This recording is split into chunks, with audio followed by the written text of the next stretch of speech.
Hey y'all, welcome to Book Marketing Mania. I'm Kim, a book marketing strategist for Christian authors, and I'm so thrilled you're here to learn how to grow your author platform, market your book on podcast, and steward your message in a way that honors God and your time.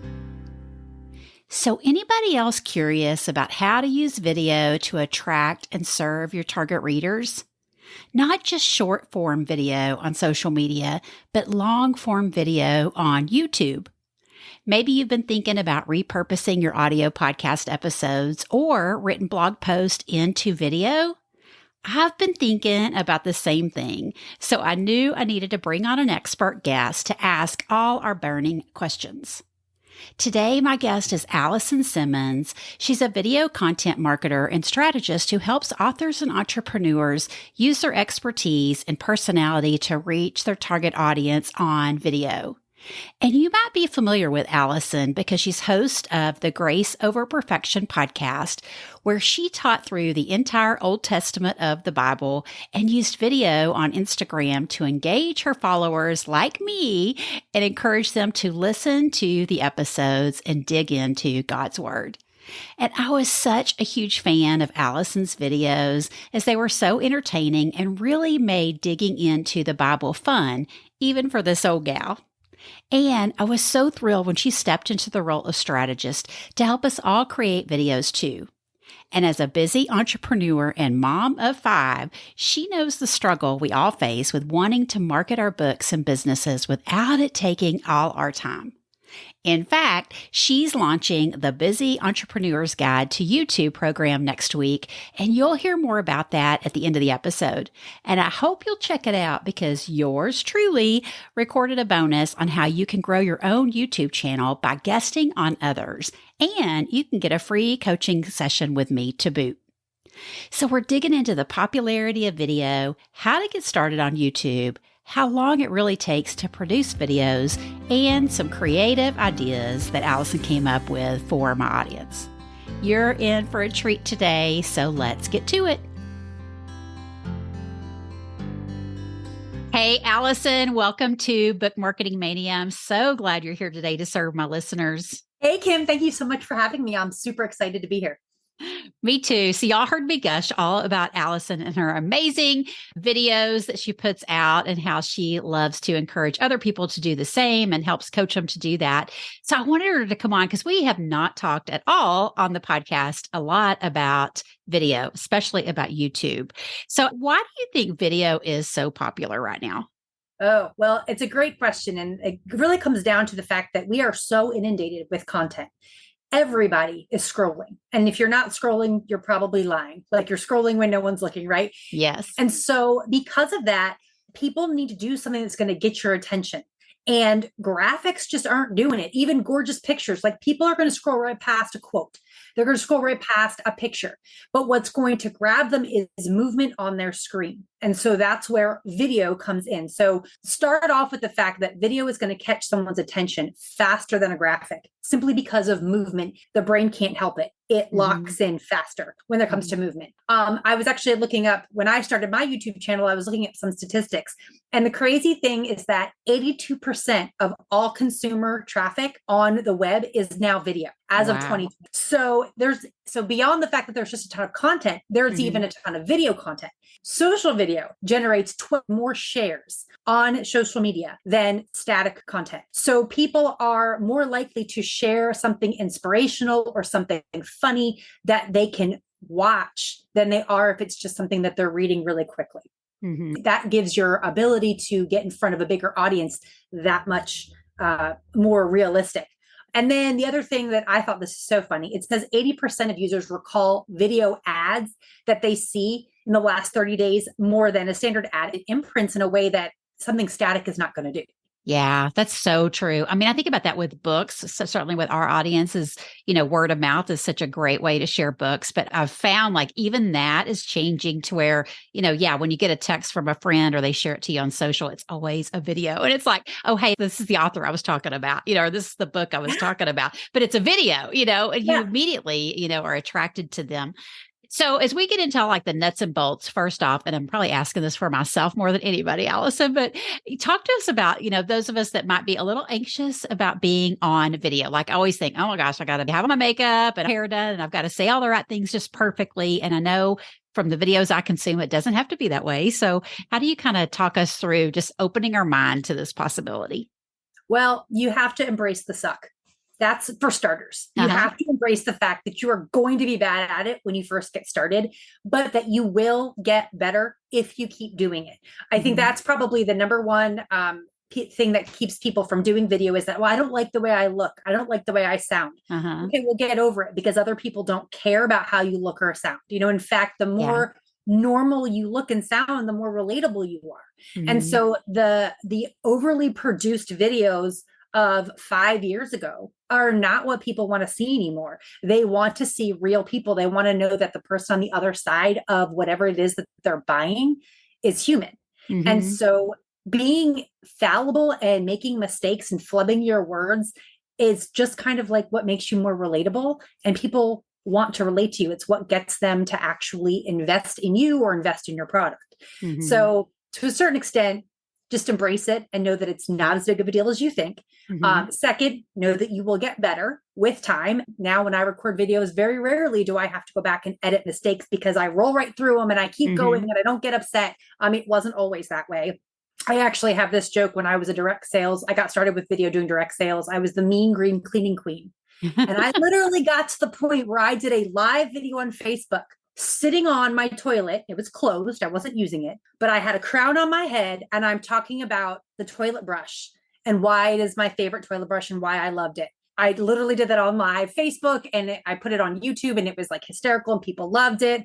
I recorded myself cleaning up potty training mistakes. That video went viral. I made tons of money off that one video because moms were like, you just cleaned up pee off your floor on video in front of everybody live. And I was like, well, this is what being a mom is. And this is why you want these products. So it's just, you get to a point where you stop stressing about what people are thinking and you start thinking about how I can provide value to that person on the other side of the screen. And it becomes more about them than it is you. And that's when you get super comfortable on camera. Yeah, that's such great advice. And especially for our audience that, just like you've done some of your past videos, just sharing our faith and, how our everyday struggles, if we can just turn to God and his word and find hope in that. And if we don't get out there and share it, they're not going to ever know. And we got to share it in the way that's going to relate most to them. And I know that's for me as a believer, like that's what's helped me is, I could read 10 books on, whatever struggle I'm going through, but it's like that, just that one person saying it just the right way or dissecting God's word for me in just a specific way that's usually pretty casual, pretty funny, just plain Jane. It doesn't have to be funny or, any of that. Just, it's whatever helps me remember. And then I'm like, okay, now I'm so much more motivated to get into my quiet time and dig in. So let's dive into YouTube versus social media because they both offer video, right? Video components. But I know there's like long form video and short form video on both of those. And can you kind of talk about the differences of those and one versus another and the changes that you've seen? Yeah, absolutely. Well, so I'm an Instagram baby, if you will. That's really where I cut my teeth on a lot of this stuff. And so short form video was all the rage. A long time ago, they had HDTV and you could upload long stuff, but now it's all about short form reels in 90 seconds. And there is a place for that.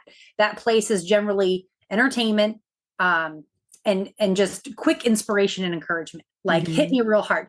But it's not lasting. Very rarely do I see a reel, even of something super motivational or something that's super made sense of something. And I thought to myself a month later, oh, I want to go back and watch that reel again. It was so inspiring. No, but if I want to actually experience some sort of transformation, I want to learn something, or I want to feel emotionally connected to something, I want something that's long form, right? I want someone to take me through an entire journey. Or I want them to step by step show me something. And that's where the long form video far surpasses short form video. So for me, I think of long form video as that source content. And then my short form video points to my long form. I am a huge fan of voiceover reels. It is my favorite type of short form video to make. They're so much fun, but they're always inspired by whatever my long form video content is on YouTube that week. And I'm noticing that even on YouTube, I'm getting a lot more traction with my short form just because it's fast. People can consume it while they're standing in line at the grocery store or, whatever. But then that is getting traffic to the long form video in a way that I wouldn't if I was just sharing, the promotional graphic. Hey, you should go watch my video. Those short form videos are very much serving a purpose. Yeah. So as we start thinking about, okay, we haven't ever done any video before, but maybe we're thinking, okay, I keep hearing about this YouTube thing and maybe I want to start a YouTube channel. What are some of the very first steps you would recommend to our listeners? The very first thing, no matter where you're going to be sharing video content, is strategy. And this is the thing that nobody wants to do. They want to press record and they just want to press record and share it, right? And then if I build it, they will come. And we're like, no, you are not Kevin Costner. This is not the Field of Dreams, right? Like you need a strategy. So the thing that I would try to encourage people to understand about YouTube is, and your authors are going to get this because they're writers, right? YouTube is a library. People show up to the library and they tell the librarian, here's what I want to find, right? The librarian in our case is going to be the algorithm. It is the algorithm's job to serve up videos that are specific to what that viewer wants to see. So if I go up to a library and say, I want a sci-fi book for my 11-year-old that's a higher reading level, but doesn't have emotionally inappropriate content, she better bring me back a book that meets that criteria. And so when I go onto YouTube and I say that I want to find a video that explains to me, how to reboot my computer after I dropped it on the floor and it's no longer working, right? Like I want YouTube to give me those how-to videos. How do I solve my problem? And a lot of people will put out content on YouTube and they'll think, oh, well, YouTube will just share it and people will just find me and they'll fall in love with me. Yeah. No, the librarian brings you the book that you're asking for. YouTube serves up videos to the users that they are asking for. So your strategy has to be, who's going to ask for my videos, right? Like number one part of your strategy is who's the audience that you're talking to. And I know that people get the big thing is don't niche down. It's like the new thing that everyone's saying. I disagree completely. I'm going to bait my hook for a very specific type of fish. Will I catch other fish in the process? Absolutely. But I'm going to bait my hook for one fish. And that's who I'm speaking to. And so knowing your audience and the whole avatar thing, maybe age doesn't matter. Like for me, age doesn't matter. I don't need to do that part of the avatar breakdown, right? But for me, it has to be a businesswoman or an entrepreneur, right? Like my mom doesn't care about my videos. God love her. She doesn't care, right? She's not my audience. So who are you speaking to is strategy step number one. And then number two is going to be, what's the goal of your video content? So understanding that not everyone has the same goal. So for an author, their goal could be to build an audience on social media because a publisher wants to see that they have a lot of followers on Instagram. And a lot of so your whole purpose is subscribers and followers and numbers. You want to create entertaining comment that people are going to consume and share, right? So the goal of your videos drives the kind of videos you're going to create. But if I am an author who is going to be promoting a specific book and I want sales and I want people to show up to the book signing event, okay, my videos are totally different now, right? I'm going to be targeting people who live in a particular area or who have a particular desire for the genre that I'm writing about. And all of my video content is going to be shooting to that specific person to get book sales. I want them to go to Amazon. I don't care if they subscribe to my channel. I want them to go press buy, and so understanding that the strategy is not only who are you talking to, but why are you talking to them? What do you want them to do? So that's part two. And then the last part of the strategy is building that framework of understanding what are you currently doing for your marketing, and then what's working and what's not. And how does video fit in? Because if you don't fit video into what you're already doing in a seamless way, it just becomes something else you have to do that you don't really want to do. And then it doesn't work, right? And so video takes time, like everything. Everything builds over time, Right. But understanding that your video marketing has to be part of what you're already doing. It can't be an add-on that sits on the side. because then it just becomes, we don't have enough time in the day to do what we already have to do. Don't add video because it's not easy, right? I mean, it takes time. You have to invest time into getting your videos going. And so that's kind of the breakdown of what strategy is, that so many people I work with are like, oh, well, I just have my ideas and I just want to start recording videos. And I'm like, oh, baby, you're going to burn out fast. Don't do it. Yeah. I spent all that time and then nothing to show for it because you haven't, put the strategy in place. Oh, I'm big on strategy. Allison, so you're speaking my love language. So, a lot of our listeners are, either building their platforms or they're marketing their books. But one of the things that they talk about a lot is just they want to be able to do it without it taking so much time, right? Especially marketing their books. How can we market our books without it taking so much time? So I love that you talk about this isn't like an extra add-on to your to-do list, but it is an add-on to your to-do list somewhat, but it's going to just mesh into other things you're doing. But for those that are like, oh gosh, I don't have time to add anything else to my plate, how much time would you estimate? And I know everyone's going to be different, depending on how they go about their videos and stuff. But I mean, how much time would you think it takes to just like, plan out, record, edit, and publish on a consistent basis? Again, like you said, it's going to start different for every single person because it depends on your comfort on camera. How many times are you going to make mistakes, right? That you're going to have to start over, your editing abilities. So yeah, it really depends on where you're starting from.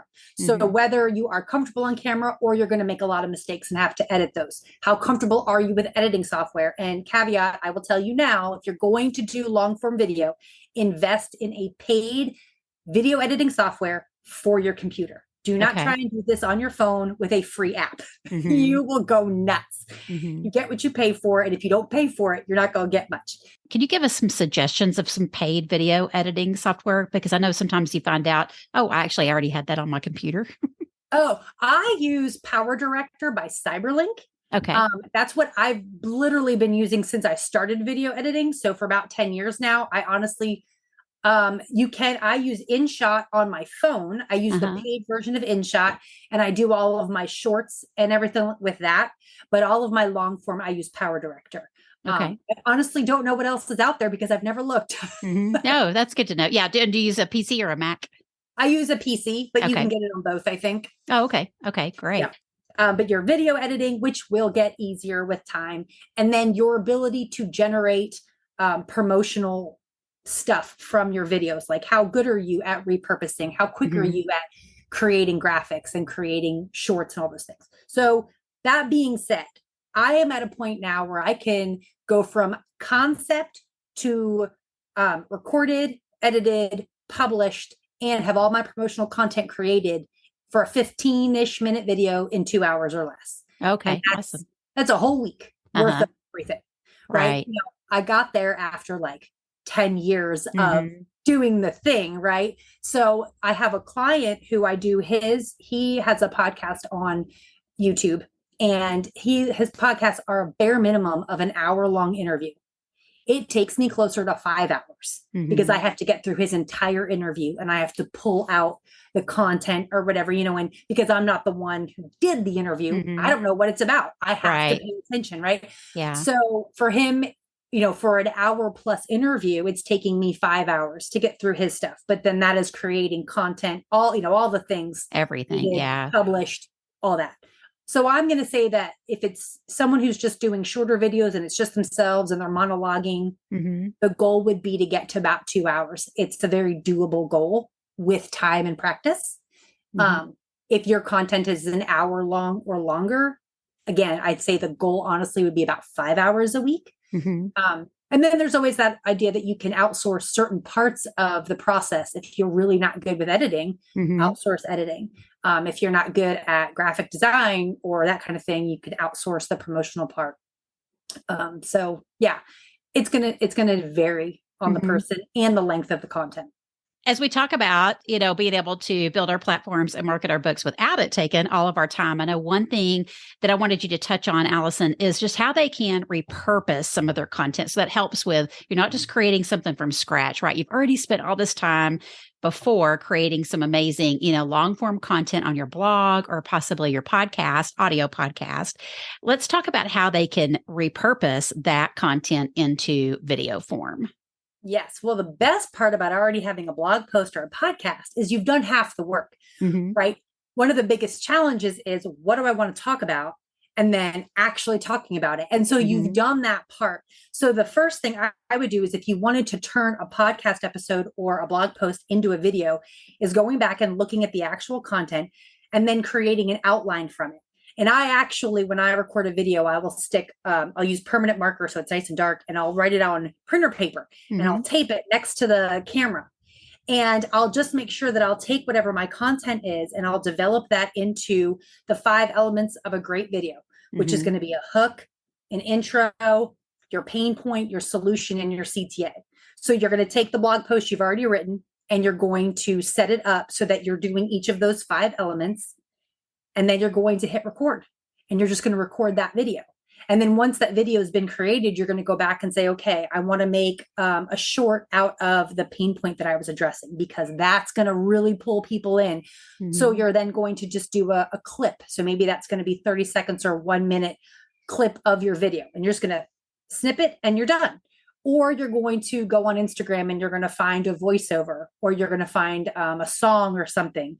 And then you're going to create a reel about that pain point, but not the actual words from the video itself, right? And you're going to create that pain point.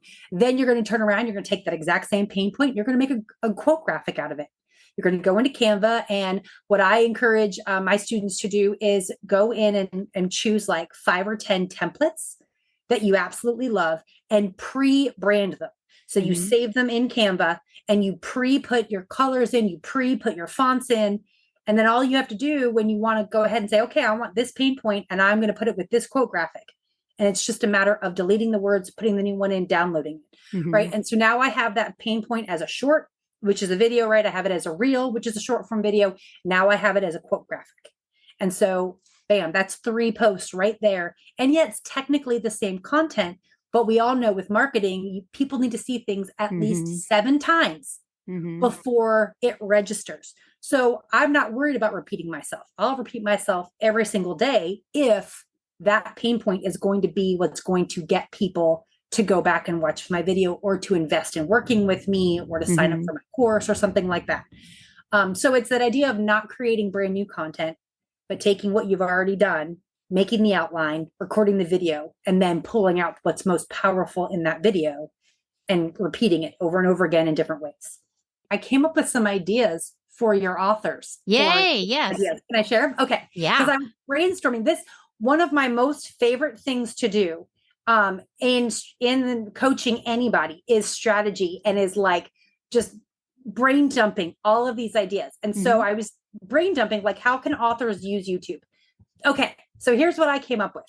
If you're trying to promote a book, creating 1 video per character, and walk me through who they are, their biggest struggle, and how they are trying to overcome it, and why what they're doing is not working. And then leave me with a cliffhanger, like what's going to happen if, what happens when, what if they don't, what if they do. And then the call to action at the end of the video is, you need to buy the book, go read my book. So if you have a book with, 5 different characters, that's 5 videos right there, all pointing people back to the same book.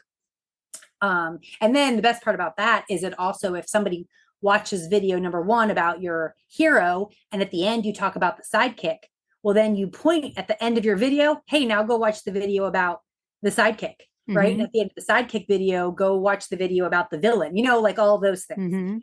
So it gets people kind of like, why do we binge on Netflix? Yeah. Because we want to know the whole story, right? Yeah. So that's a very bingeable way to get people to watch your videos. And YouTube algorithm tip, the more people that make it to the end of your video and click on another one of your videos, the algorithm eats that up, and they're going to keep pushing you out and recommending you to more people.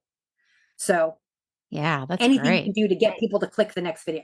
Yeah. Another one would be the backstory of how you came up with the book. How'd you come up with the idea? Where'd the plot come from? How'd you get this name? The behind the scenes of the book would be really great. And then little things, which would be shorter videos. But what does your writing routine look like? How do you get past writer's block on days you're just not feeling creative? What does your book editing process look like? I share what my video editing process looks like. I don't know how to edit a book. Yeah. How do you accept criticism when you don't like what someone has to say about your book? Opening up that vulnerability again, people want to buy from other people. So letting me know what your struggles were while you were writing this book makes me want to read the book, ironically, right? And then finally, the one I wrote here was, what type of genre do you write and why? And what makes that genre unique compared to others? I think just kind of getting into an author's mind is just a really cool place to be. And so that would be a great way to sort of get for an author to promote a particular book and to start building that platform. So a publisher can turn around and be like, oh, well, that's interesting. Yeah. So, just some ideas that I have. Yeah, I love that. Yeah. And just to be able to show them that, yeah, people are tuning in today. I think about that I'm a huge country music fan, and I love, watching videos where they just talk about their journeys, and what they're, it's the same thing. Like authors can do the same thing, but we often just think, oh, I got to wait till my book's out and I'm going to talk about my book. But there's so many things that make up an author, and people are curious about it. You don't think it's going to be anything anybody's interested in, but we are. Us readers are definitely interested in it for sure. We all love behind the scenes. And so building up that anticipation of a book coming out by getting me invested in your hero and your villain before I ever get to read the book. Like, I want to know what's going on. Even sharing that writing process, I'm writing about my hero. And these are the things that I'm struggling with as I write about my hero. That the whole writing process, I think, is addicting. All of it. Yeah, it's so true. Yeah, because there's so many people out there that want to write a book, or they're just, like you say, just curious about it. Often with long form content, our writers think of, I'm going to at least put one blog post out a week, one podcast episode out a week. How does that factor into YouTube videos? YouTube, that used to be the same standard, one a week, is very standard. It's now getting to a point now where people are doing more, or doing less than that, because they're doing shorts in the interim. Okay. So one every other week, and then you're dropping shorts in between. And so it's that idea. Now I'm only putting out 2 long form videos a week, but I'm repurposing with smaller, and I repurpose my reels from Instagram right on over to YouTube, and they actually do better on YouTube than they do on Instagram, like routinely, which I think is ironic, but wow. But yeah, so I think that that's getting to a point now where, because there is so much happening on YouTube, you can actually afford to do less long form as long as you're pointing back to it. With your short form. Yeah. What about, I was going to ask you too about faceless videos. And again, I know if we're building relationships with our readers, it's nice to have our face on video, obviously talking to them directly, but do you see any success with any faceless types of videos? Yes, but only when it comes to, again, more like how-tos. If I'm showing you how to do something on my computer, if I'm showing you a behind the scenes of how I package a product, like an unboxing video for your new book, faceless, go for it, right? That's really cool. But if you're trying to tell me about the character, I want to see you, or at the very least, I want you to show me, you can go on Canva and use their stock videos. If your heroine is a mom with 3 kids, go on Canva, go to their stock videos and look up a mom with 3 kid videos. So I'm still relating to who you're talking about, even if it's not you, is what I would suggest. That's great. Great tips. So Alison, I know this has been like just an overview of kind of getting started with video and especially with YouTube, but I want you to tell our listeners about the program you're just now launching that you can help people kind of get started and hold their hands to just get going on YouTube and see the different ways that they can, reach new readers and market their books through YouTube. Oh, I'd love to. Okay. So it's the Busy Entrepreneur's Guide to YouTube, and to get lifetime access, but I want to help you launch your channel within 6 weeks. And so we're going to go through 3 phases. That first phase is all about building out our strategy and making sure we know who we're talking to, why we're talking to them, and how we're going to fit the video marketing into our program, or into our marketing program that we already have. Then the second phase is the details. It's actually the recording. How do I get comfortable on camera? How do I edit my videos? How do I publish them? All the nitty-gritty details of creating an intro and an outro and all those technical pieces. And then the third phase is all about promotion and taking that video and breaking it up into all these little pieces and then spitting them out into what we call a distribution map. So if I have a Facebook page, an Instagram page, a YouTube page, and an email list, I'm not sharing the same content on every platform every day, right? How do I want to map it out so they go to different places at different times? And so it's that idea of getting people's eyes on your videos. So 3 phases. The idea is 6 weeks, where in this very first round, it's my founding members launch, and I'm going to be super involved, super personal. We'll have weekly group coaching calls, but then there'll be the opportunity to have like Voxer access. So if you have a quick question, because I know the biggest thing is when you have a coach and you do these group coaching programs, you might have a question, but you have to wait a whole week before you can get it answered. No. We want to get your YouTube channel launched. So if you have a question today, you Vox me or you email me and you get an answer today or within 24 hours, to be reasonable. But I want to take this first group of people from 0 to launched in 6 weeks. And so I'm super excited this starts May 29th is when I'll officially open the doors for the founding members. And the way I'm doing this, it's what I would call a semi-private launch. It's only for people that are already on my course waitlist or who come through referral, because I only want highly motivated students. This is not for people that want to buy a course because they want to launch a channel at some point. No, this is people who want to launch now. They want to launch yesterday, but they can't launch yesterday. So this is the next best thing. So I'm super excited to offer it. I cannot wait. And then I have so many ideas for bonuses that I'm like, I'm just going to give them every bonus that I can think of. And then this first group is going to say, okay, these are the bonuses we think were the most impactful. Share those with the next group. So they're going to get extra stuff that no one else is ever going to see. Oh, great. That sounds amazing, Alison. Well, so tell everybody where they can connect with you online to get on that wait list and find out more about your program. You can visit AlisonLeeSimmons.com, and right at the top, you'll see the bar that says get on the wait list. You can follow me on Instagram at AlisonLeeSimmons_. And those are the 2 places. And then of course, YouTube, which is at Alison Lee Simmons. So those are where I hang out the most, is obviously the website. You can get on the email list, Instagram, and then YouTube. Oh gosh, this has been so good. Well, I highly recommend everybody go check out Alison's YouTube channel and sign up for her waitlist so you can be the first to learn about her program and future launches and all the good stuff she has to help you, start up your new channel or, long form or short form videos. She is the video queen. So I appreciate your time today, Alison. Thank you so much, Kim. I am excited to hear what the journey is for your authors that start using video. I can't wait to find out. Me too. Oh, goodness, y'all. Are your brains spinning with ideas? I hope you'll check out Alison's program, and I'll put the link here in the show notes. And remember, one of the bonuses she's offering is mine on growing your own YouTube channel by guesting on others.